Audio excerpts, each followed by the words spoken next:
Bom, gente, antes de eu espelhar os lados de vocês, vou passar uma informação importante, que é a seguinte. Segunda-feira que vem é Rei Sírio. Não sei como é que vai funcionar aqui, se vocês têm aula normal ou não num Rei Sírio, não sei como é. Mas, na segunda-feira está marcado o parto da minha filha, dia 25. Quando ela nasceu, eu tenho uma licença de 5 dias. Significa dizer que terça-feira vocês não vão ter aula comigo, tá?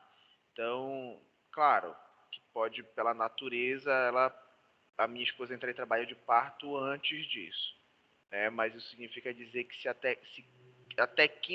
a partir de quinta-feira, se ela entrar em trabalho de parto, vocês não vão ter aula, tá? Então, já fiquem pré-avisados disso. Eu vou ver com a professora Ludmila. Acredito eu, não tenho certeza, que talvez não vai haver nada mesmo na terça-feira para vocês, tá? Então, já estou avisando previamente, qualquer alteração desse processo eu aviso. Então, a informação original é que na próxima terça-feira vocês não terão aula, tá? Não é preciso depois mandar mensagem, mas não é preciso confirmar. É esta informação.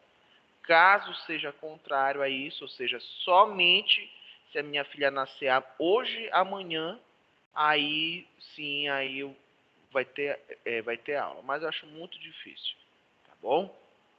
Então, só espelhar aqui um minuto.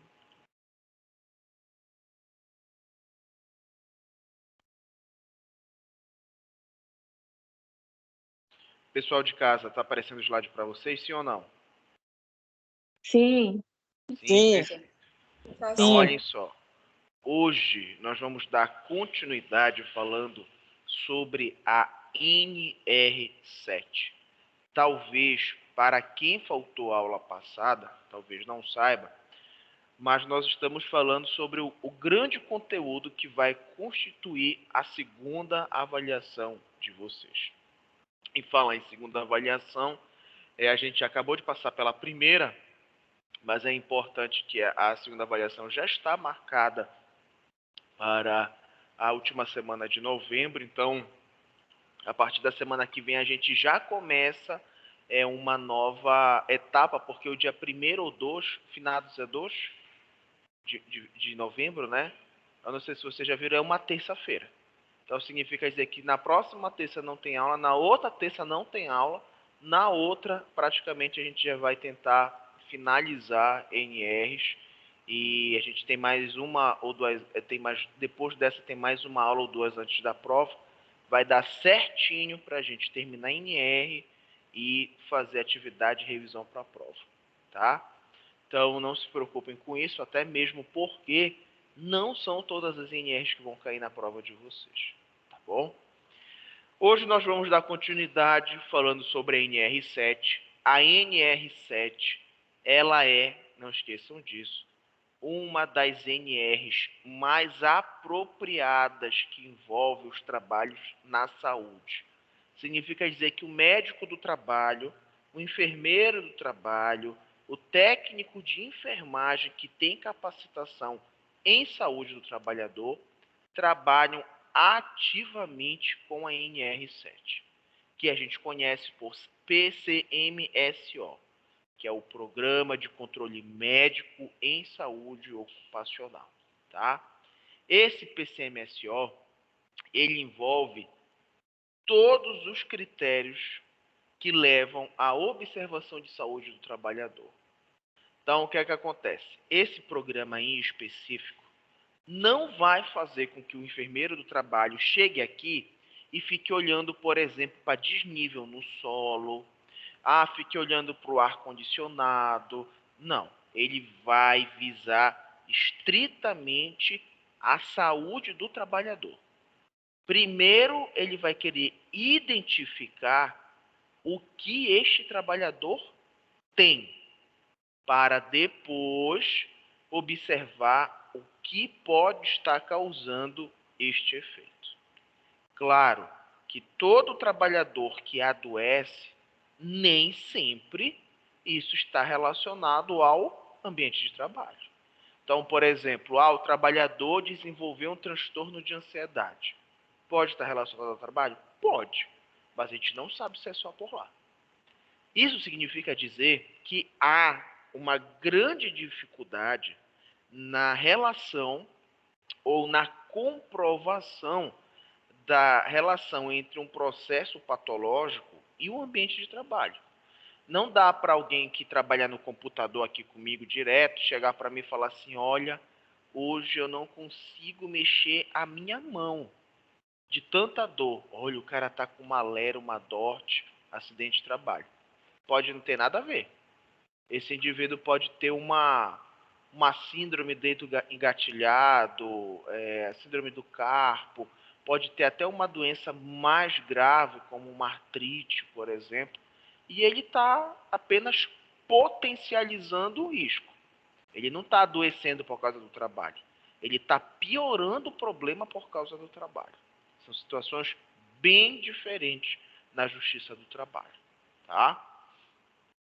Bom, ainda falando sobre o PCMSO, ele tem um objetivo central, né? É avaliar, né, a saúde do trabalhador dentro do seu contexto de trabalho e externo. Significa dizer que se, por exemplo, esse trabalhador ele vem de casa e ele acabou de perder a mãe e o pai para a Covid-19, será que ele está em equilíbrio mental e biológico para exercer a força de trabalho? Principalmente para alguém que lida com máquinas pesadas, para alguém que lida com um tipo de trabalho que exige muita concentração? Não. Mas, professor, isso não teve nada a ver com o trabalho. Não tem nada a ver com o trabalho, mas influencia o estado do trabalhador. Então, com os anos, percebeu-se através do PCMSO que realmente a saúde do trabalhador precisa levar em consideração aquele conceito maior da OMS, que é o quê? O equilíbrio biológico, mental e social. Não há, né, como diferenciar quem é mais importante nessa estratégia ou não, tá? O PCMSO é uma responsabilidade do empregador, ou seja, o chefe, o diretor, o dono da empresa, ele tem a responsabilidade de realizar o PCMSO. Professor, eu já li que, por exemplo, empresas com até tantos funcionários, a gente pode ter isso. Eu já li que empresas assim a gente precisa ter tantos médicos. A verdade, gente, é que um bom empregador, ou um bom chefe, ou um bom dono de empresa, ele dificilmente vai esperar chegar até o nível, o número X de trabalhadores para promover as ações do PCMSO. Então, por exemplo, se aqui na sala de aula eu tivesse 3 funcionários para o seu ambiente de trabalho, é claro que a saúde de cada uma me interessa, né? É claro que eu preciso fazer, por exemplo, os exames do trabalho com vocês, admissional, periódico, de retorno ao trabalho, entre coisas do tipo. Mas eu vou dizer uma coisa para vocês: o exame médico ocupacional é hoje, na saúde do trabalhador, uma das coisas mais negligenciadas, tá? Em vários aspectos que nós já vamos falar, tá? O PCMSO, ele precisa ser regido, mas não unicamente por o profissional médico, mas ele é regido pelo médico do trabalho coordenador, né? Esse médico do trabalho existe tanto em empresa privada quanto em empresa pública. Então, o Banco do Brasil tem, eu conheço a médica do trabalho que representa o Banco do Brasil no estado do Ceará, por exemplo, né? Então, ela trabalha diretamente com isso, né? Eu conheço o médico do trabalho do Hospital de Clínicas, conheço o médico do trabalho, por exemplo, do sistema Senai, Senac. Então, eles coordenam esse processo. São os únicos profissionais envolvidos? Não. tem enfermeiro, tem o técnico de enfermagem, entre outros profissionais que acham que é importante ou não ter, tá bom? Quais são os exames médicos que vão constituir o PCMSO, né? PCMSO, gente, não é apenas exame médico, mas o principal exemplo do que nós temos aí dentro são os exames médicos. Eu vou primeiro citar, depois nós vamos falar de cada um. São eles: exame admissional, periódico, de retorno ao trabalho, mudança de função e demissional, tá? O que é que cada um significa e qual a importância de cada um? O exame admissional é aquele que o trabalhador ele realiza para ser constatado se ele está apto ao trabalho, né? E aí a gente para e pensa o seguinte: o que será, né, que significa ele estar apto ao trabalho? Quando você vai para uma entrevista de emprego, que às vezes você não chega nem a passar no processo seletivo, né? E aí não vai, por exemplo, para o exame admissional, ou você até passa, vai para o exame admissional e não é aprovado. O exame admissional, ele leva, né, em consideração uma vertente que é formada por 4 pontos. Tá? Esses pontos são o objeto de trabalho, a força de trabalho, o meio de trabalho e o produto final. Então, vamos imaginar que a gente tem um operário, né? Ele vai ser avaliado agora para trabalhar numa construtora. Se a gente for levar em consideração, primeiro, o objeto de trabalho e o meio de trabalho. O objeto de trabalho dele são os objetos inseridos na construção. O que é que vai ser avaliado tanto numa entrevista admissional quanto até no exame ocupacional? Perguntar para ele o seguinte: você já teve experiência com isso alguma vez? Não, nunca trabalhei. Você sabe lidar com solda, com tijolo, com carga e descarga de cimento? Sim, perfeito. Tá. Então, o objeto de trabalho já é reconhecido e propriamente está intimamente ligado ao trabalhador. Tá, beleza. O outro é o meio de trabalho. Qual é o meio que ele vai utilizar para trabalhar? Ele vai precisar subir escada? Vai. Ele vai precisar, por exemplo, andar? Vai. Então, a gente precisa avaliar se estruturalmente, vendo visualmente, tá? Já existe alguma limitação no trabalhador para que ele possa exercer também essa atividade, tá? Os outros dois são a força de trabalho e o produto final.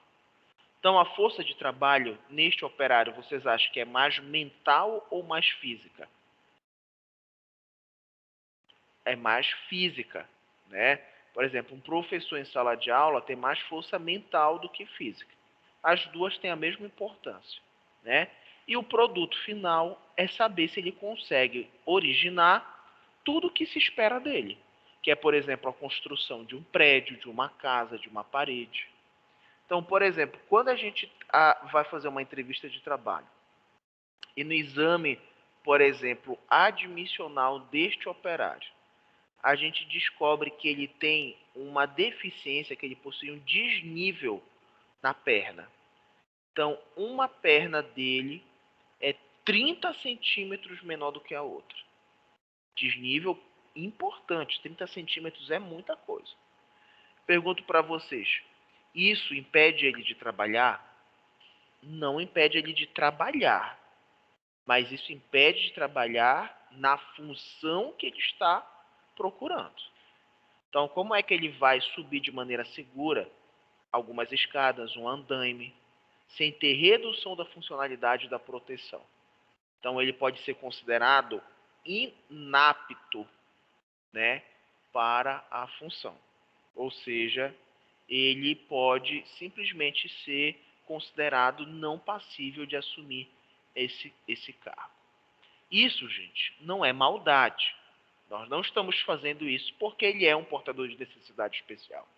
Nós estamos fazendo isso porque nesse conjunto, essa tríade que eu falei para vocês, ele não vai contemplar todos os elementos, tá bom? O exame admissional, ele é um exame que a maioria das pessoas faz e ele é muito fraco. Para quem já trabalhou aqui de carteira assinada, seja qual for a função, tirando quem trabalha em hospital e em supermercado e coisas do tipo, você chega para fazer o exame admissional, a médica do trabalho vai lhe dar um documento assinado chamado ASO, Atestado de Saúde Ocupacional. Hoje em dia, um exame desses, para a liberação do ASO, ele custa entre 20 a 50 reais mais ou menos. Você marca, você entra em contato com a médica do trabalho, né? E a médica do trabalho avalia você e lhe dá esse atestado de saúde ocupacional, dependendo do seu cargo. No Rio de Janeiro, teve uma empresa que foi autuada pela polícia que estava vendendo o ASO por 10 reais. Então a pessoa ela nem ia para a consulta. Ela só ligava, solicitava, olha, eu quero um ASO no meu nome. A empresa fazia, dizendo que estava apto ao trabalho. Aí o cara só ia lá, pagava, pegava o ASO, né? Então a gente percebe que há também, até neste meio, a malandragem, né? As pessoas que agem de má fé e colocam o trabalhador em próprio risco. Quer perguntar alguma coisa? Não. Ótimo. Outro exame comum é o exame periódico. Como o próprio nome já diz, o exame periódico, ele é aquele que precisa ocorrer de período em período. Na grande maioria das vezes, o intervalo entre um exame periódico e outro é de 1 ano, ou, no caso, 12 meses. Professor, esse tempo pode ser maior do que 1 ano? Não. Não é recomendado exames periódicos, não é recomendado exames periódicos de mais de 12 meses. Professor, eu posso fazer exame periódico antes de 1 ano? Pode. Se você desenvolve uma função que você entra em contato, por exemplo, com material químico constantemente, esse trabalhador pode pedir um exame a cada semestre. Perfeito, sem problema nenhum. Quem determina isso é o empresário, tá? O exame periódico, ele é extremamente importante, porque... Oba, tudo bom, querida? Olha, o cristal está de notação. É muito importante, porque o que é que acontece? No exame periódico, o trabalhador, ele pode, o empregador pode acompanhar se esse indivíduo está tendo alguma alteração. Isso é importante para a justiça do trabalho, para a saúde do trabalhador e para a empresa. Eu não sei se alguém que está aqui via plataforma, deixa eu até ver aqui, né? Tem bastante gente, né? Eu não sei se alguém aqui já trabalhou ou trabalha de carteira assinada. E aqui em sala de aula, se tem alguém que trabalha ou já trabalhou de carteira assinada. Tem gente que talvez esteja se perguntando agora e até se indagando assim, professor, eu estou trabalhando há 5 anos, há 3 anos numa empresa, eu nunca fiz exame periódico. Tem gente aí na plataforma, alguém que já passou por isso? Vocês já passaram por isso aqui em sala de aula? Não? Eu já trabalhei já de carteira assinada. Mas aí você fez exame periódico? Fiz Anualmente? isso anualmente. Perfeito. Nosso colega, então, aqui fez anualmente perfeitamente. Agora, tem gente, pessoal, que está 3 anos, 4 anos e não faz exame periódico. Isso é uma coisa absurda. Se a legislação, se a Justiça do Trabalho pega um trabalhador assim, essa empresa pode sofrer várias coisas. Pode levar multa, ser forçada a pagar a indenização caso seja constatado algo no trabalhador. Isso é muito importante. Vou dar um exemplo para vocês que mostra como o exame periódico é importante. Vamos imaginar que aqui é uma empresa, nós estamos nos aproximando de dezembro, e aí eu chego para a Carol e falo assim, Carol, vamos fazer seu exame periódico, você fez no final de 2020, você vai fazer agora no final de 2021. Tá bom, pode ser, Adilson. E aí ela vai lá para a clínica, e aí a médica vai verificar a pressão dela, a médica vai perguntar se ela sente dor em algum lugar, e a Carol vai dizer o quê? Não, eu não sinto dor em nenhum lugar. Às vezes o trabalhador está falando a verdade, e às vezes o trabalhador está fazendo o quê? Ele está mascarando o medo de ser penalizado. Então ele sente alguma coisa, mas ele não fala, porque ele tem medo de, por exemplo, ser demitido. Então a Carol vai chegar lá e vai falar assim, não, doutor, olha, eu não sinto nada, nunca senti nada, amo o meu trabalho e a pressão está ótima. Aí a médica vai dizer o quê? Que está tudo certo. Verificou a pressão normal, avaliou a Carol, tá bem, a Carol tá feliz da vida, e ela vai marcar dizendo que ela está apta a dar continuidade ao trabalho. Ela vai assinar e carimbar. Uma cópia é do trabalhador, a outra cópia é do empresário, do dono da empresa. Tá bom. Virou o ano. Vamos imaginar que quando for abril ou maio de 2022, a empresa não tem mais não tem mais interesse em dar continuidade com a Carol na empresa.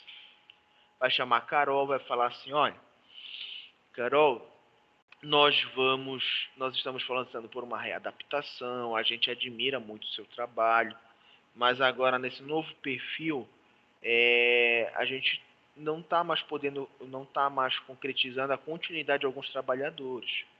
Então nós vamos ter que realizar o seu desligamento. Puxa, vai ser demitido e tudo mais. A empresa vai pagar todos os direitos e tudo mais. Aí a Carol, exaltada com aquilo, fala assim, pode fazer o que vocês quiserem, porque eu vou entrar na justiça, porque eu tenho um problema na coluna que eu tive aqui no trabalho. Ameaça a empresa e foi demitido. Isso é um grande erro do trabalhador por um motivo simples.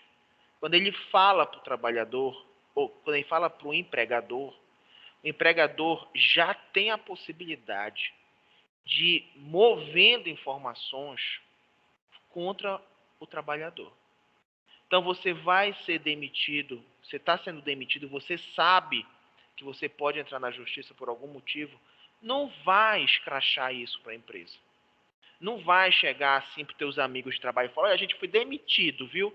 Mas eu vou dizer aqui para todo mundo que eu vou entrar na justiça por causa disso, disso e aquilo. Não façam isso. Porque os amigos de vocês que estão no ambiente de trabalho, eles vão ser as testemunhas contra vocês no ambiente de trabalho. Existe uma normativa de que durante o vínculo de trabalho, o trabalhador ele não pode testemunhar contra a empresa, né? Acusando a empresa por algum motivo. Então, por exemplo, se eu trabalhava na empresa, eu fui demitido, a Carol entrou na empresa e foi demitida, eu posso testemunhar a favor dela, que eu não tenho mais vínculo direto com a empresa. Isso ocorre quando há acusação direta, entendeu? E aí o que é que acontece? Quem é que vai arriscar perder o emprego por causa da Carol? Ninguém. Mas olha, professor, a Bruna vivia na minha casa tomando café, aprendeu a fazer lá os pratos que a professora Cristal estava fazendo aqui comigo, e aí, agora ela vai testemunhar. Vai. Porque a Bruna quer perder teu emprego, Bruna? Não. Quem é que está falando que eu não estou ouvindo? Hã?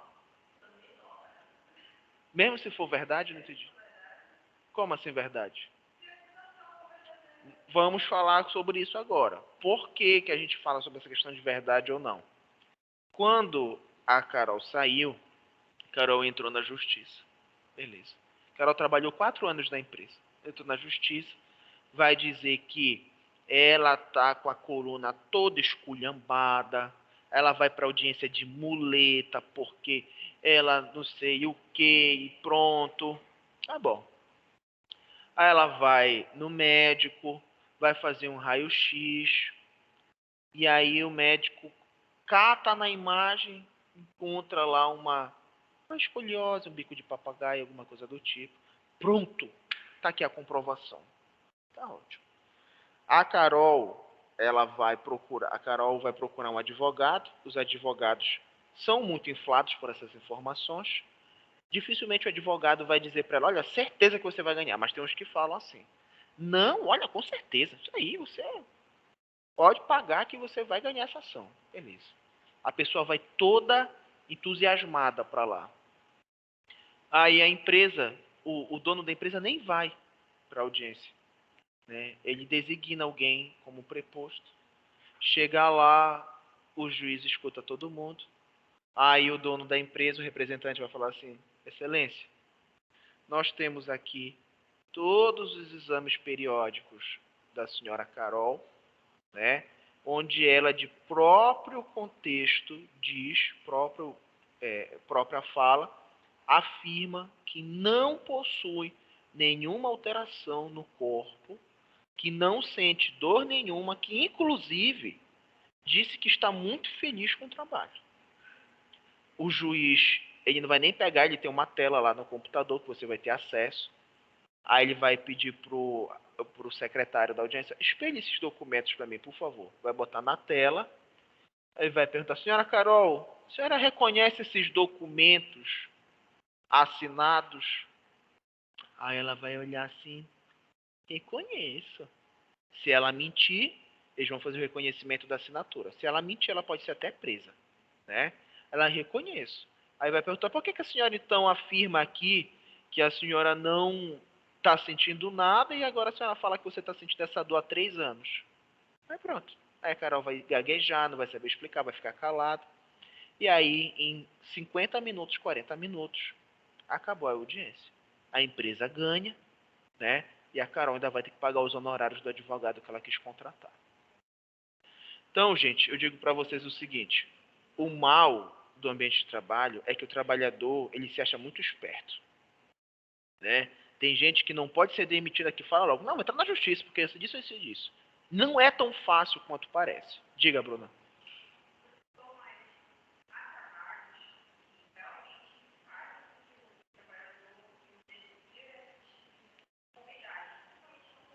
Sim.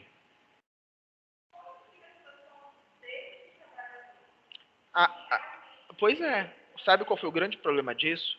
A Carol não foi verdadeira no ambiente de trabalho. Se ela tivesse dito lá no exame periódico dela que ela, olha, eu tenho sentido uma pressão maior na coluna, a empresa solicita raio-x e tudo. Só que ainda se tem um perfil de acreditar que ninguém pode adoecer porque vai ser demitido. Não existe isso. Aqui na Examais existem vários professores que, por inúmeros motivos, pedem um afastamento, precisam fazer um exame, ter pai tem direito à licença. Eu já conheci homens que falam que não vão dar entrada na licença paternidade porque tem medo de ser demitido. Tem mulher que quer voltar mais cedo da licença maternidade porque está com medo de ser desligada depois. Não pode, isso é contra a lei, não existe isso. Entendeu? Então o trabalhador ainda tem muito esse perfil. Aí é diferente de, por exemplo, ela ter passado 4 anos relatando isso, ter como comprovar e a empresa não fazer nada, né? Porque o que é que vai acontecer? Por exemplo, você que vai se testemunha pela empresa, né? Tu não vai chegar lá e vão te forçar a dizer que a Carol não vale nada, que ela é mentirosa. Não é isso que vão te perguntar. O que vão te perguntar é o seguinte: olha, você em algum momento você trabalhou com a Carol? Vão perguntar sempre para você. Você trabalhou com ela? Diga. Com a Carol? Sim, trabalhou. Tá. Você é amiga da Carol? Se você falar que sim, você não fala mais, não pode testemunhar. Pois é, muita testemunha eliminada do processo porque não pode haver vínculo entre as relações. Aí o juiz vai perguntar: você já frequentou ou frequenta a casa da Carol? Não. Você tem interesse que alguém ganhe essa ação? Não. Alguém lhe prometeu à empresa ou a Carol dinheiro para estar aqui hoje? Não. Se você falar que sim, o juiz pode tanto tirar você da audiência, eliminar você como testemunha, como ao final desse discurso ele vai dizer para você: você está aqui como testemunha cedida para o Tribunal de Justiça, o seu testemunho ele é tido como verídico, significa dizer que se você mentir, for flagrada com meios ilícitos, você pode pagar uma multa de 14 mil reais ou até responder presa por isso. Aí chega, as pessoas ficam assim, branca na hora, né, com medo do que vão falar. Aí vão perguntar para você provavelmente o quê? Você, em algum momento do seu trabalho, você viu a Carol relatando que ela estava com dor na coluna? Não. Não. Aí o advogado da Carol vai fazer algumas perguntas que comprovam que ela estava doente. Aí eu falo: você viu a Carol andando reta? Aí, ou curvada? Aí tu vai falar: olha, não, ela sempre andou curvada, né? Aí o teu advogado vai dizer: sim, mas andar curvada não significa que ela está com dor. Ela pode andar curvada porque ela tem uma má postura. Aí vai ficar um atirando contra o outro. E aí, no final das contas, vai ser tomada a decisão. Diga, querida.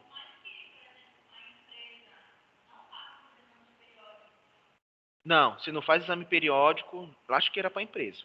Tem que fazer exame periódico para poder ter possibilidade de ganhar na justiça, né? Porque aí você pode, rapidinho, você pode ter a dor e chegar na justiça e falar: eu nunca fiz nenhum exame periódico. Aí vão pedir para a empresa: cadê o exame? Ah, não, olha, ela não fez mesmo. Já era. Caso ganho para você. Tudo pela empresa. O que a empresa às vezes faz é o seguinte: fala assim, olha, você vai fazer seu exame admissional e volta aqui para a empresa. Você vai lá, pega a nota, paga e aqui a gente restitui você. Todas as vezes que eu fiz exame admissional, eu fui restituído. Ou eles me davam dinheiro na hora, ou perguntavam se eu podia pagar e ser restituído depois. Eu pagava e era restituído depois. Diga. Não, não vai. Quem fez o exame tudo, ninguém vai para audiência. Só vai o advogado, o requerente, né, a empresa e se tiver testemunha ou não. Na maioria das vezes é uma ou duas testemunhas no máximo que vão. Entendeu? Mas o médico está lá na casa dele, deitado. Né, não está fazendo nada não. Tá? Outro exemplo é o de retorno do trabalho. Após 30 dias, né, afastado, é necessário fazer um exame de retorno ao trabalho. Para quê? Para verificar se o estado de saúde daquele trabalhador continua pertinente para a continuidade do trabalho. Vamos imaginar de novo a Carol, está entrando de férias, ela trabalha em pé, todo dia andando para um lado para o outro, e ela foi agora nas férias passar uns dias lá em Bragança com a modelo. E aí ela foi tentar fazer uma foto lá em cima da pedra de Ajuruteu, escorregou e bateu o tornozelo, teve uma entorse, uma fratura, algo do tipo, e ela está sujeita até fazer uma cirurgia.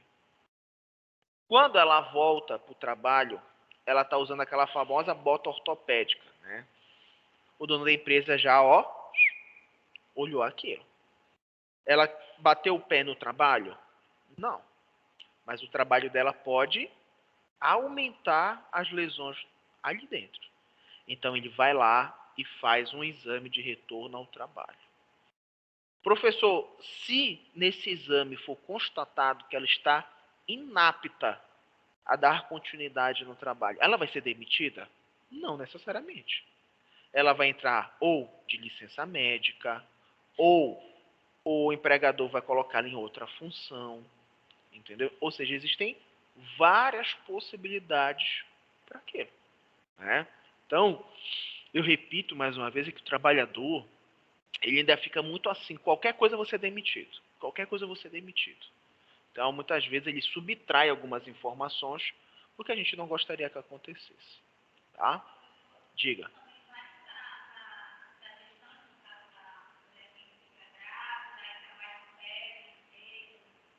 A mulher que fica gestante, o que eu não entendi?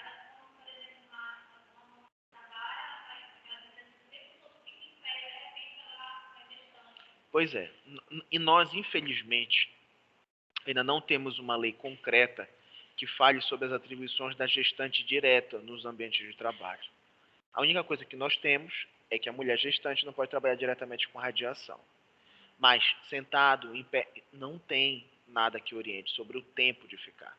Inclusive, a lei que protegia a gestante agora durante a pandemia foi suspensa, se eu não me engano, né? Então agora a gestante não tem mais a obrigatoriedade de ficar de home office. Ela já pode voltar para o ambiente de trabalho. Só lembrando, tá, gente, que se, por exemplo, a mulher está com 8 meses de gravidez e ela, por exemplo, diz assim, ó, eu vou ter que me afastar, e antecipam a licença maternidade dela, ela vai ficar com 1 mês a menos depois que a criança nascer. Então, o que é comum? A grávida relata para a obstetra que ela está cansada, a obstetra faz um atestado médico. Isso não tem a ver com a licença maternidade, é um atestado.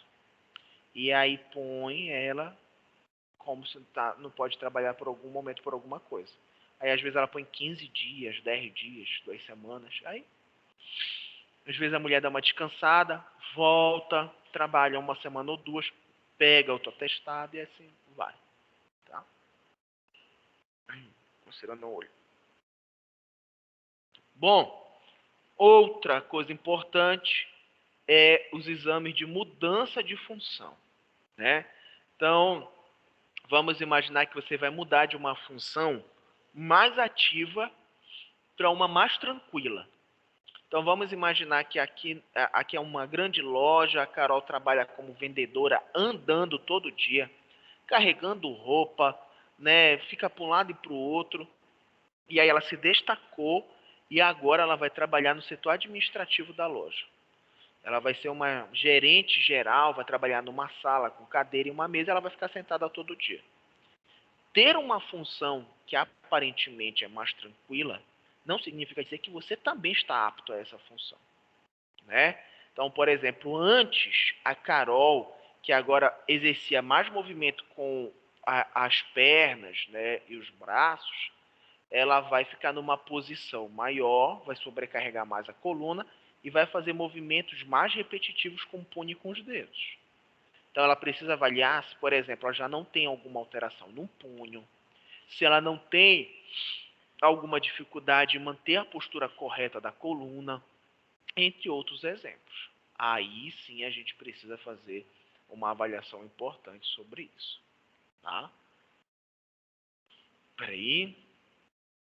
Outro exame é o exame demissional. Já falamos sobre o exame demissional. Ele é um exame que quer dar a certeza para o trabalhador de que ele está sendo desligado da sua função, mas que ele não está levando nenhuma alteração biológica, nenhum adoecimento relacionado à sua função.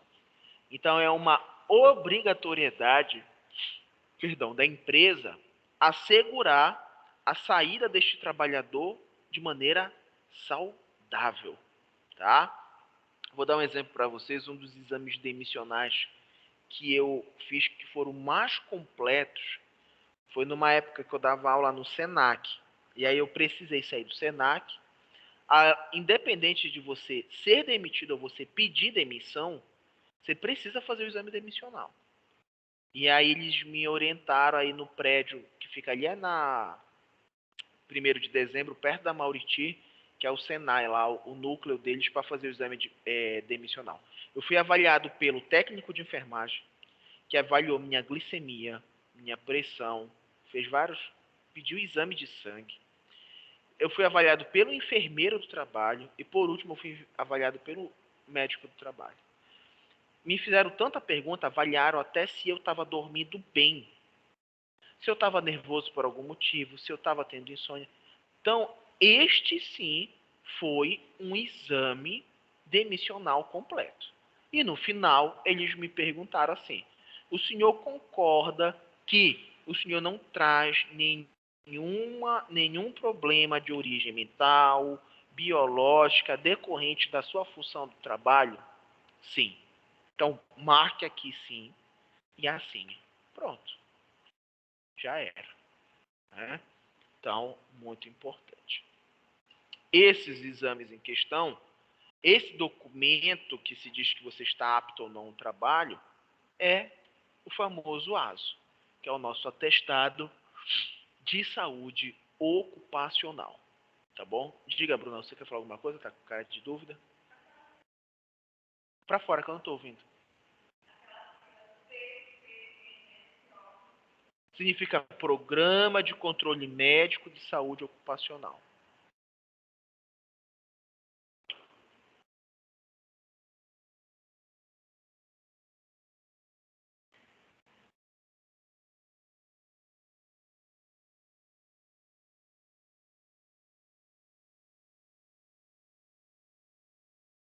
Já?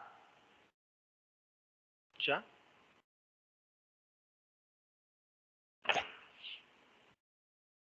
Próxima NR que temos, a NR8, é uma NR qual a enfermagem não tem uma participação tão ativa como, por exemplo, do PCMSO, né? Então, esta NR que nós vamos falar é NR8. Ela fala sobre edificações, tá?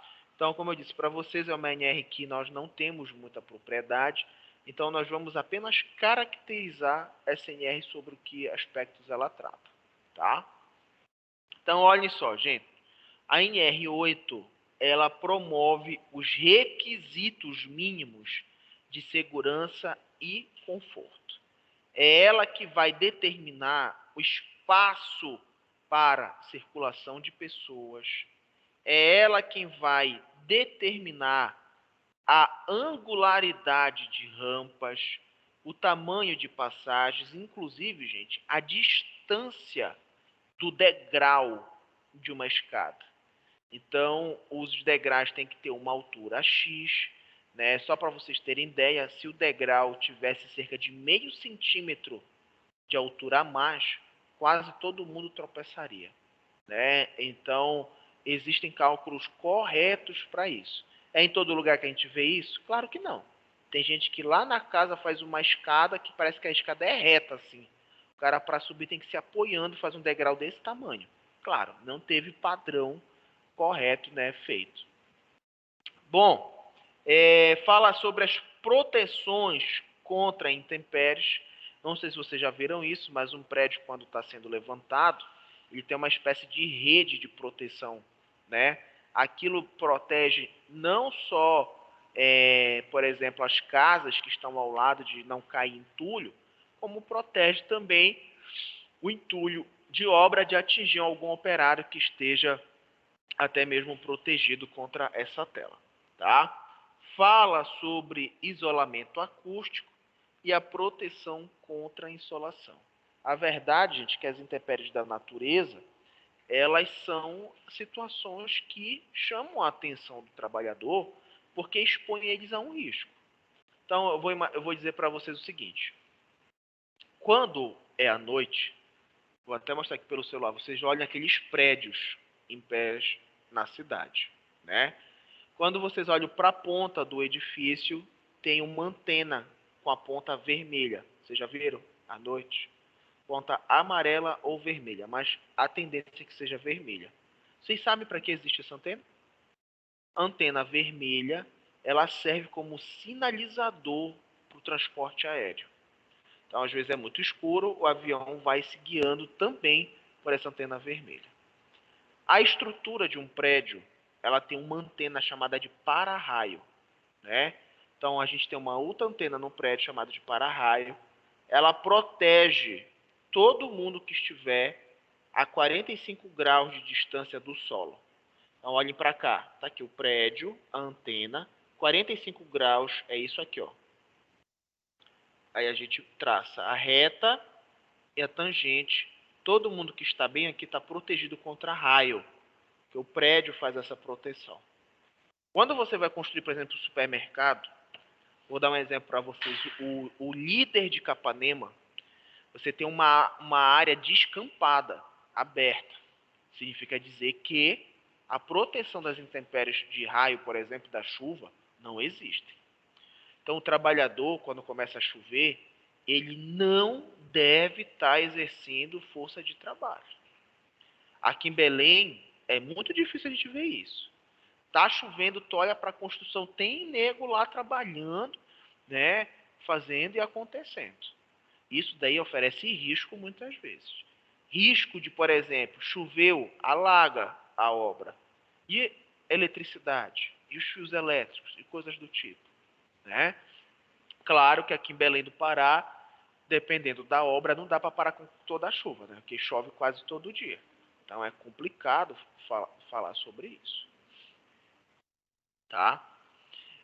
Outra coisa importante sobre edificação é que o profissional envolvido quase sempre nesse critério da CNR 8 é o técnico de segurança do trabalho, tá?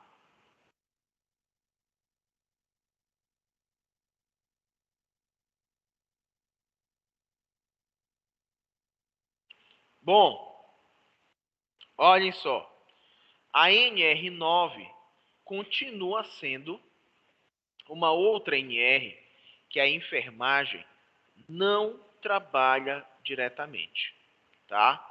A NR9, ela é uma NR também muito agregada à NR8, que fala sobre edificação. Esta NR9 fala sobre o PPRA. PPRA nada mais é do que o Programa de Prevenção de Riscos Ambientais. Essa palavra não é nova para a gente. A gente aprendeu lá na primeira avaliação que risco ambiental também é conhecido por risco ocupacional, que envolve risco químico, físico, de acidente, ergonômico, né? Ou seja, a gente habitualmente já sabe o que são esses riscos ambientais. PPRA, ele vai servir, a palavra que a gente pode utilizar é como um sinalizador. PPRA, ele vai demonstrar para o trabalhador os riscos presentes no ambiente de trabalho. Pode ser através de imagens, de mapas e de avisos. Então, quando você chega na obra e às vezes está escrito assim, cuidado, alta tensão presente neste local. Este aviso, né, esta placa, faz parte do PPRA, do Programa de Prevenção de Riscos Ambientais. Tá bom? Aqui existe algumas informações sobre o PPRA. Por exemplo, todos os empregadores são obrigados a elaborar, né? Então, só para vocês terem ideia, este aviso que tem aqui na parede faz parte de um programa de eliminação de riscos, que seria o PPRA. Prever os riscos existentes e propor medidas saneadoras. Uma medida saneadora é aquela que vai modificar o comportamento do indivíduo, tá? Perdão. Estabelece as diretrizes e parâmetros mínimos para o PPRA. E estabelece a estrutura mínima. Essa estrutura mínima, ela é muito importante para as empresas, porque eu não sei se vocês já viram isso, mas antigamente era comum, você passava na frente de uma empresa grande, estava escrito assim, estamos há 6 dias sem acidente de trabalho. Estamos há tantos dias sem acidente de trabalho, né? Isso é um planejamento de metas. Então, olhem só, aqui quando a gente fala de estrutura mínima, está escrito isso. Planejamento anual de metas, prioridades e cronograma. Então, tem empresa que já tem na agenda assim, olha, em outubro, falar do outubro rosa. Em novembro, falar do novembro azul. Olha, vamos tentar reduzir desse semestre para o próximo em 20% o número de acidentes ocupacionais. Olha, perfeito, ótimo, né? Outra coisa importante é que o PPRA precisa pensar na estratégia e na metodologia de ação dessas intervenções possíveis, né? Então, por exemplo, como é que eu vou sensibilizar o meu trabalhador para que ele possa ter hábitos mais saudáveis dentro do ambiente de trabalho? Será que eu preciso fazer uma palestra? Será que eu preciso fazer um curso? Será que eu preciso fazer educação continuada semanalmente? Então, são todas estratégias que precisam ser avaliadas se realmente terão uma função ou não dentro dessa estrutura, tá? Forma de registro, manutenção e a própria divulgação dos dados. Gente, lembrem-se que o PPRA ele é mutável, significa dizer que ele não vai ser o mesmo sempre. Então, por exemplo, daqui a um ano, podem haver circunstâncias que vão fazer com que a empresa pense diferente em formas de proteção, em avisos e coisas do tipo. Qual é o maior exemplo disso? É que de 2019 para 2020, as empresas tiveram que se readaptarem totalmente para a Covid-19. Então, as empresas tiveram que pensar em distanciamento social, empresas proibiram aniversário, as empresas tiveram que obrigar o indivíduo a usar máscara, ou seja, foi uma readaptação pensando na saúde e segurança do trabalhador. Quer perguntar alguma coisa? Alguma informação até aí? Não? Alguma dúvida, na verdade? Não? Então, vamos falar sobre a NR10. Antes de falar da NR10, diga, Lia, pode falar.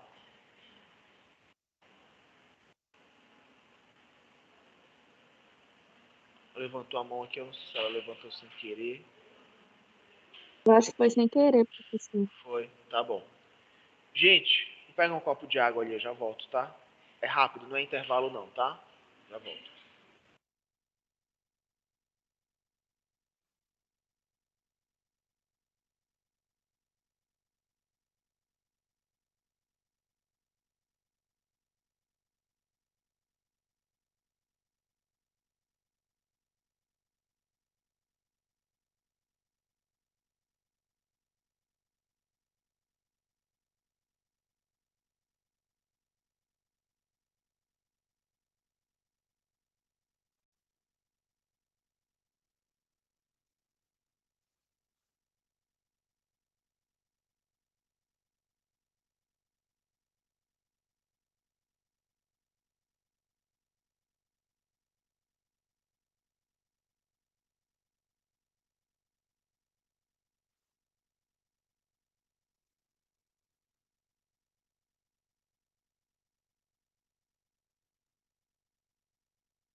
Vamos lá, pessoal, dar continuidade.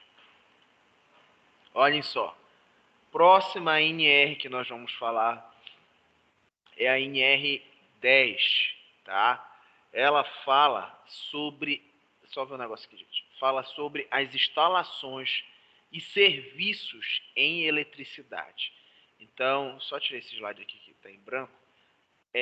Não é preciso dizer que essa NR é uma NR totalmente diferenciada do nosso perfil de atuação, né? Então, a enfermagem ela não lida diretamente com esse princípio, tá? Então, essa NR ela fala apenas sobre os projetos de instalação elétrica, sobre as testagens das organizações dos painéis elétricos, ou seja, é algo totalmente diferenciado do nosso perfil de atuação, né? Fala sobre a capacitação e qualificação do pessoal que lida com este material elétrico. Então, o que é importante falar sobre isso? Essa NR, gente, ela não é uma NR específica para o trabalhador de uma empresa em si. Ela é uma NR específica para aqueles trabalhadores que fazem a construção dos circuitos elétricos, dos prédios, das empresas. Então, vocês imaginam que quando a gente passa na frente de uma obra, qualquer parte de Belém, que a gente vê aquela placa, está escrito assim, arquiteto, fulano de tal, engenheiro sanitário, tal. Aí tem o quê? Engenheiro elétrico, tal. Vocês imaginam o que é montar todo esse circuito, toda essa organização elétrica de um prédio, por exemplo, de 30 andares, que tem elevador, tem lâmpada ali, tem lâmpada aqui e outro, ou seja, é uma estrutura bem complicada. E como é que faz para, por exemplo, um prédio todo, quando liga todas as luzes, não ter uma sobrecarga e coisas do tipo? Mas eu vou falar para vocês uma coisa importante, que às vezes a gente pensa que não tem importância, né? Habitualmente, o padrão brasileiro de tomadas, ele era de 2 vias. A gente engatava na tomada 2 vias. Com o tempo, ele foi se adaptando a um padrão internacional, mas que não é o padrão internacional. Isso significa dizer o quê? Que quando vocês forem, por exemplo, os Estados Unidos, para a Europa, vocês vão ver um estabelecimento de tomadas diferentes. Inclusive, os carregadores de celular, principalmente lá fora tem muito iPhone, o carregador é diferente do que a gente tem aqui no Brasil, né? Então, o que é que acontece? O padrão europeu, ele é o mais diferente de todos. Dificilmente você vê no Brasil o padrão europeu. Nós estamos agora utilizando uma tomada que é mais ou menos assim, né? Ela tem 3 vias. Este ponto do meio, ele é conhecido como fio terra. Ele ajuda a dissipar energia para o solo, tá? Isso evita com que a gente tome uma corrente elétrica direta. Então, o que é que acontece? Quando você, às vezes, vai numa panificadora, o moleque, às vezes, na época pegava um dinheiro e ia comprar um pastel, um pão doce lá na panificadora. Aí o menino, ele ia descalço, só de short, comprar o pastel. Aí quando ele ia olhar no monstruário o pastel, ele segurava naquele vidro e tomava um choque. Por quê? Porque o aparelho velho, sem manutenção, estava dissipando energia e o corpo da criança servia como fio terra. Ele conduzia eletricidade para o solo. Como ele estava sem sandália, ele sentia a carga. A sandália seria um isolamento, ele só ia conduzir, não ia sentir, né? Este cabo vai fazer isso. Só que tem gente, quando compra o material, o carregador e tudo mais, além de não ser original, dificilmente alguém compra, perdeu ou foi roubado o carregador, compra o original de novo. Tem gente que serra esse terceiro pino porque na casa ainda não tem a tomada normal. Aí tem aquelas histórias, fulano de tal dormindo, o celular explodiu. Por que que até hoje ninguém ganhou na justiça de empresa de celular nesse sentido? Porque isso não tem a ver diretamente com o celular.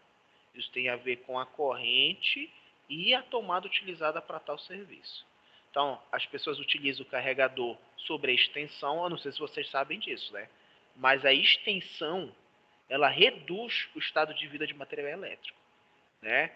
Então, a extensão foi uma, entre aspas, uma gambiarra aceita que as pessoas utilizam diretamente. Extensão não era para existir. Sabe o que vocês fazem? Peguem uma extensão daquela de 2 lados, que tem 3 vias, ou seja, 6, coloquem mais 2 benjamins em cada ponta e liguem todas as pontas e liguem na tomada. Faço isso para vocês verem o que acontece. Provavelmente um curto na extensão. Tem gente que às vezes em casa pega a extensão na mão, fala, tá quente, né? E aí, quando menos se espera, derrete a extensão. Pois é. E olha, secador é 220, né? O secador, ele é um dos aparelhos que mais faz o consumo rápido da energia. Cara, isso é batata. Às vezes o pessoal vai para um prédio pequeno, às vezes vai para Salinas, prédio de 3 andares, e aí pega o secador, coloca na tomada, quando liga, pum, dispara o disjuntor, fica tudo escuro na casa. É um desespero. Ai, meu Deus, o que aconteceu e não sei. É, é verdade, para tu ver. É verdade. Né? Então, por exemplo, isso nos mostra como tem uma sensibilidade grande. E aí o pior de tudo, gente, é porque tem gente que pega a extensão, tem gente que em casa, quando está deitado na cama, só fica com o celular no carregador, aí liga outras coisas, às vezes dorme com o carregador em cima da cama. Ó, tá aí. Existe, para vocês verem que não é mentira. Pois é. Oi. Ah, tá, desculpa. Diga. Sim,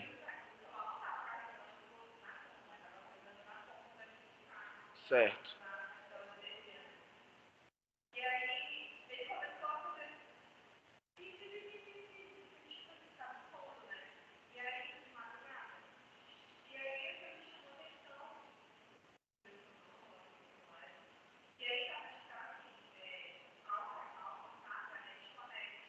Sim,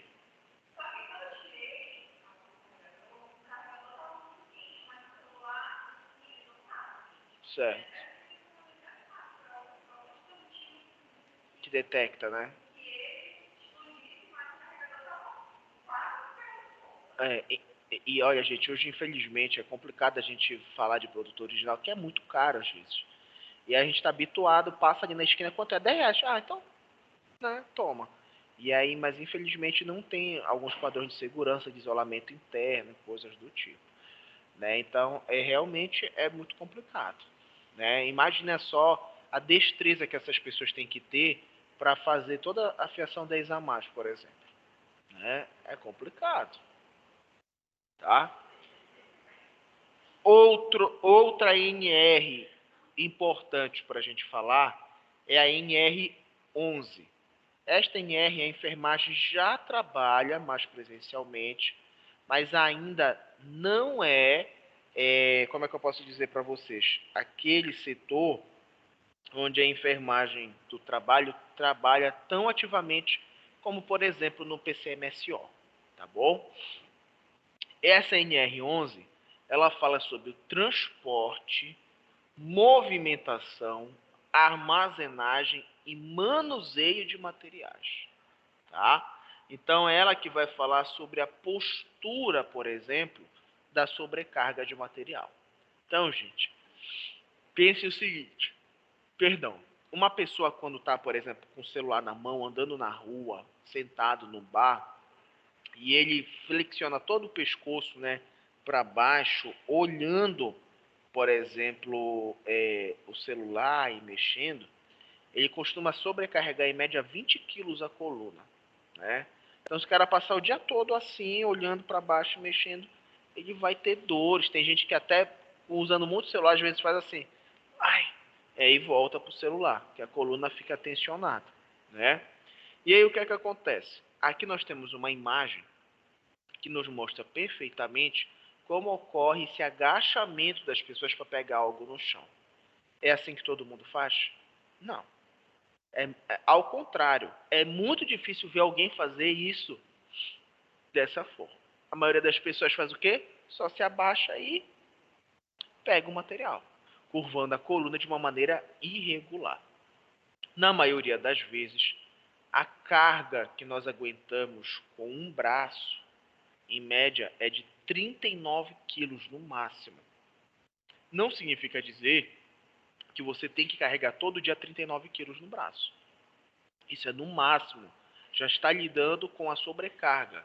Então, 10 quilos a menos seria o suficiente. 39 quilos é muito peso, né? Então, se vocês imaginam que o simples peso da sua cabeça, quando você faz isso aqui, já sobrecarrega em 20 quilos a coluna, tu imagina a gente carregando 30 quilos de maneira errada. O que isso pode causar, por exemplo, na coluna? É por isso que a maioria das pessoas que, quando trabalha com transporte e movimentação, e às vezes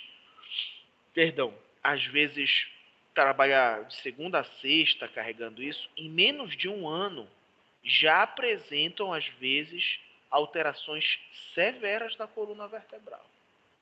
E isso, infelizmente, é algo que é mais comum do que a gente imagina, tá?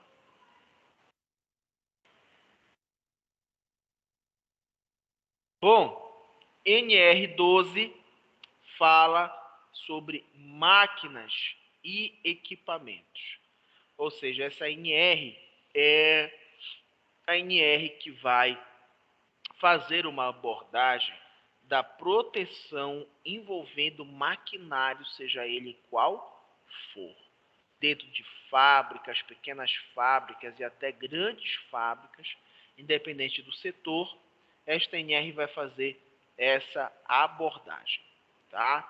Então, olhem só, a NR12, ela estabelece no ambiente de trabalho alguns critérios, como, por exemplo, piso limpo, faixa livre entre as máquinas, distância mínima entre máquinas, tem uma tomada, é uma tomada para cada aparelho. Não dá para fazer aquele mesmo esquema, colocar lá um, como é o nome que eu falei da agora? CC, um Benjamin e fazer 3 ligações na tomada. Não dá para fazer isso, tá? Aqui a gente tem umas imagens importantes para a gente ver sobre isso que envolve essas máquinas. Por exemplo, olhem só essa primeira máquina, né? É uma máquina que está com um desnível do solo, é uma máquina que está sem a proteção da parte elétrica da mesma, o trabalhador está exposto ali a vários riscos, perto da máquina tem todo o sistema de tubulação, né? O que não possa existir, mas a proximidade da máquina é que é indevida, tá? Aqui a gente tem, essa aqui é perfeita, né? Olha essa imagem, é né? Uma máquina que trabalha com processamento de madeira. Eu pergunto para vocês, o que é que tem aí de risco?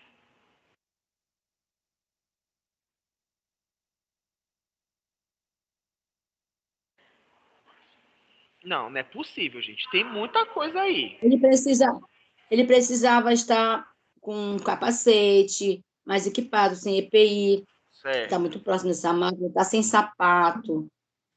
certo, exato. Diga, querido, você quer falar alguma coisa? Parece que queria que você fez assim. Quero falar. Pois é, então, olha só, se a gente for pontuar tudo. O indivíduo, primeiramente, já está descalço. A importância da bota para o trabalho que ele está exercendo aí não é apenas da aderência, tá? Mas principalmente proteger contra animal peçonhento, tá? Outro, né? Ele não usa nenhuma utilização, nenhum EPI como o óculos de proteção. A esse tipo de máquina retalha o vegetal, dissipando algumas partes, né? Outro, o cara está ali sentado, aparentemente ele está apenas com uma proteção na mão por causa do sistema também de pedaços de vegetal que pode pegar no braço dele. Vocês já viram quando a gente passa ali na Duque, às vezes que o pessoal da prefeitura está limpando o canteiro que sempre tem dois que estão segurando uma tela. Por que eles seguram a tela? Diga, Bruna. Por causa dos estilhaços. Exato. Para não espirrarem. Essa monitora. Aí, olha, o que é que acontece? Um estilhaço, um pedaço, uma ponta de planta jogada na velocidade é o suficiente para cortar um pescoço dentro de um carro, né? Então, por exemplo, a tela está lá e o correto é o trabalhador ficar fora da tela, né?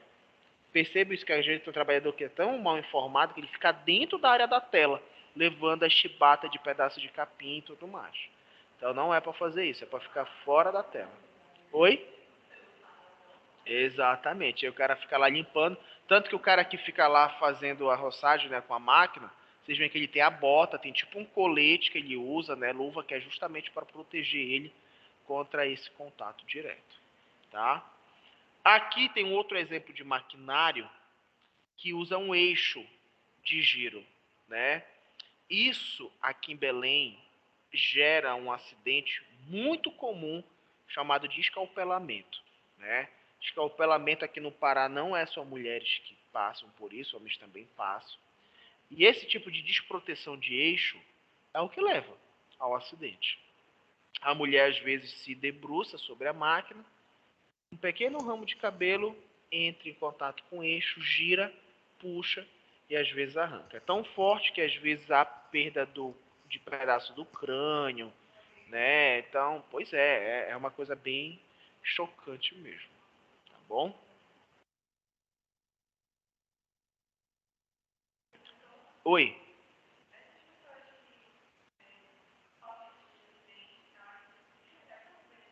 Claro, com certeza. Recebem sim. É. A gente tem, né? Aqui teve muitos alunos, ainda tem que sofrer. É, tem sim. Gente, NR13 fala sobre caldeiras de vasos de pressão. As caldeiras e vasos de pressão são um exemplo que nós temos hoje no meio do trabalho de acidentes de trabalho onde às vezes a gente não consegue nem enterrar o trabalhador. Acidente com vaso de pressão é tão grandioso que às vezes ele despedaça o trabalhador em vários pedacinhos. Então não tem nem como a gente juntar os pedaços do trabalhador para enterrar. Então são aqueles acidentes tão chocantes que parece coisa de filme, né? O vaso de pressão, eu acho que até comentei isso com vocês, ele é como se fosse uma panela de pressão gigante. Então a explosão é o suficiente para arrebentar uma estrutura física de qualquer lugar, tá? O vaso de pressão, peraí, deixa eu achar aqui para vocês. O vaso de pressão, gente, ele lembra uma estrutura como essa. É uma caldeira ou vaso de pressão. Tem gente que habitualmente... Ai, meu Deus, peraí. Minha esposa não está muito bem. Peraí. Deixa eu só terminar isso aqui, eu já falo com ela. E ai, tô com vontade até de chorar agora. Peraí. Peraí. O vaso de pressão, ele é uma estrutura que muitas vezes ele trabalha com uma pressão totalmente anormal do que habitualmente a gente conhece, né?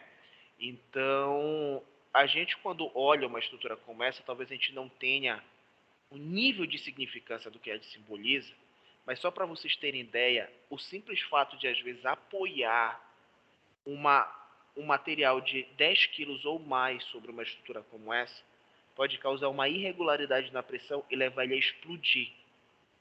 Desnível no solo leva a isso. Acúmulo de líquidos leva a isso. Aqui nós temos umas imagens de acidentes que envolveram uma caldeira ou vaso de pressão.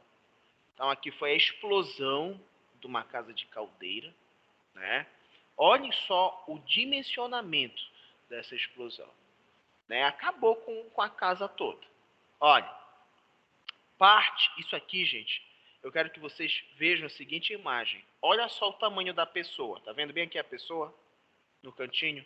Olha o tamanho dessa estrutura. Isso aqui foi uma parte da fornalha que foi arremessada por 100 metros. 100 metros. É muito distante. Estrutura dessa, olha o tamanho dela com a explosão. Aqui, exaustor de chaminé que foi encontrado alguns metros depois. O que sobrou do gerador, né? E olhem só, a coisa mais curiosa que a gente tem. Um cilindro de 8 toneladas que foi arremessado por 40 metros com a explosão. Gente, vocês imaginam o que é a força para mandar algo de 8 toneladas por 40 metros? É que nem mandar um foguete para o espaço, né? É claro que um acidente como esse, gente, não há sobrevivente. Não há sobrevivente. Então daí vocês tiram o porquê é importante a gente falar sobre esse caso de vaso de pressão. Aqui a gente tem alguns exemplos que mostram por que acontece esses acidentes. Olhem só. Olha o que o cara está usando para vedar aqui o material. Uma faixa de plástico. Ó, desnível no solo. O pé já está ficando enferrujado. O sistema de exaustão está amassado, né? Olhem aqui, o chão todo sujo. O material não está adequado, está emendado com fita durex, né? Aí depois o trabalhador não sabe por que ele morre, né? E o empresário não sabe por que tem acidente. Muitas vezes está relacionado a estruturas como essas. Tá bom? Gente, me dê um minutinho aí. Deixa eu só fazer uma ligação aqui para minha esposa. Peraí.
Gente, ainda não está vindo, tá?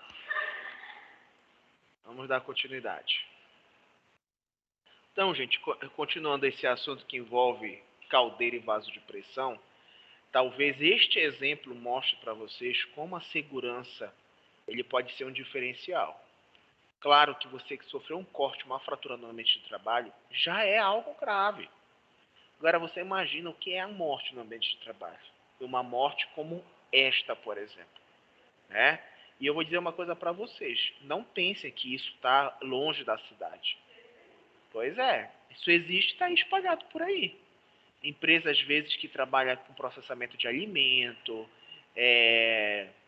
empresas que lidam com, sei lá, com transporte de gases, como, por exemplo, essas empresas que promovem vendem oxigênio para o hospital, é a mesma coisa. Né? O oxigênio puro ele é um gás. Né? Se explode um caminhão daquele, não adianta nem se esconder debaixo da mesa. Né? É morte certa.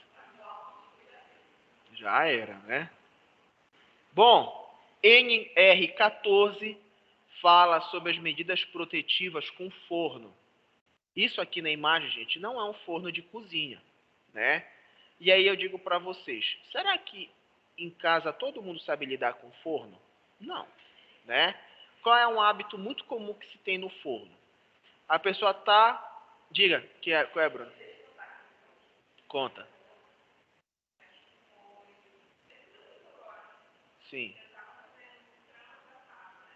Certo. Certo.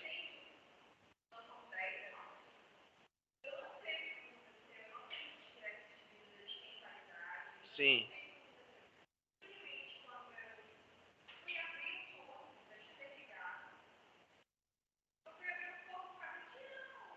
Sim.